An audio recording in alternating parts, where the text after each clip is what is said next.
The biggest scam that psychology has told you and that you might believe in is that you need motivation. Well, the thing is, it is true that you need motivation to do things. But what they don't tell you is specifically what things.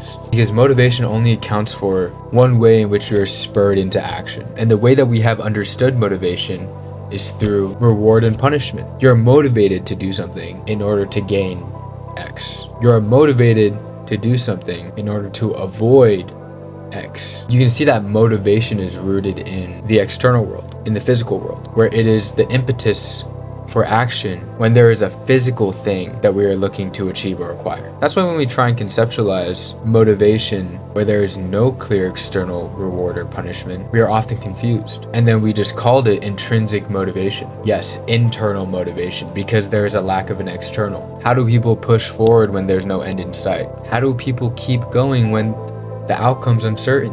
Oh, it's intrinsic motivation. Yes, I understand that it's internal, but when you say motivation, I'm still thinking in terms of external rewards and punishments.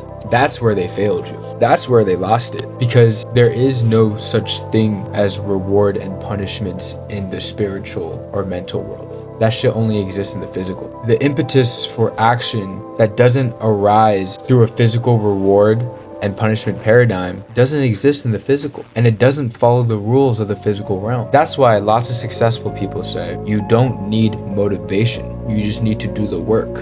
And that's where most people get confused, because it's like, then what is it, right? If there is no motivation, if there is no external reward and punishment paradigm, if there's nothing for me to chase and there's nothing for me to run away from, what actually spurs me into action? And the reason why you're asking that question is because, not because you don't have the ability, it's because you just lack the knowledge. It's because you were never taught this, that motivation is only one form of impetus that causes action. What does it mean to do something when there is no motivation? But the thing is, you do know. You see it every day in the world around you. I'll pose you a question right now and you'll understand immediately. Is rain motivated to fall? What motivates the sun to shine on the earth? Is water motivated to flow from a high point to a low point?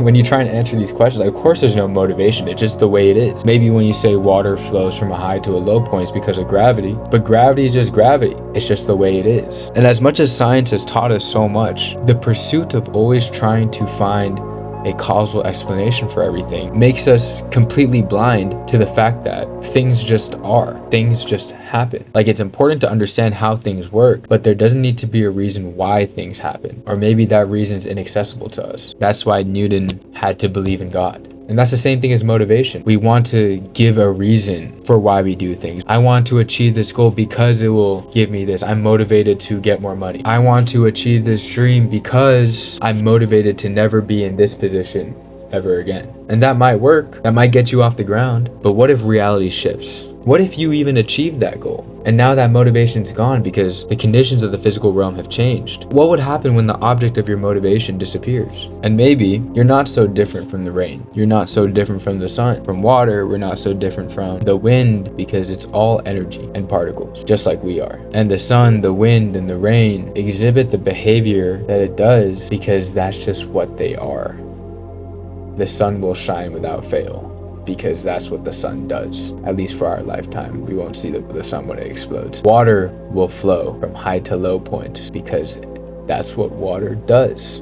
But the coolest thing about being human, and I guess makes us special, is that you can just decide what it is that you are. You aren't a rock that's just destined to be a rock and just sit there. You're like this inexplicably complex, free, far-reaching being that could become whatever it wants to become. But at the same time, it's governed by all the laws that make the universe, that make reality, reality. And it is a fact of the universe that things as they are will produce the actions that they do. Therefore, you feeling like you're not achieving your potential, you can't seem to bring yourself to do the things that you want to do. You feel like you're destined for much more, but nothing's happening. It's because that's who you are. And your actions just reflect that.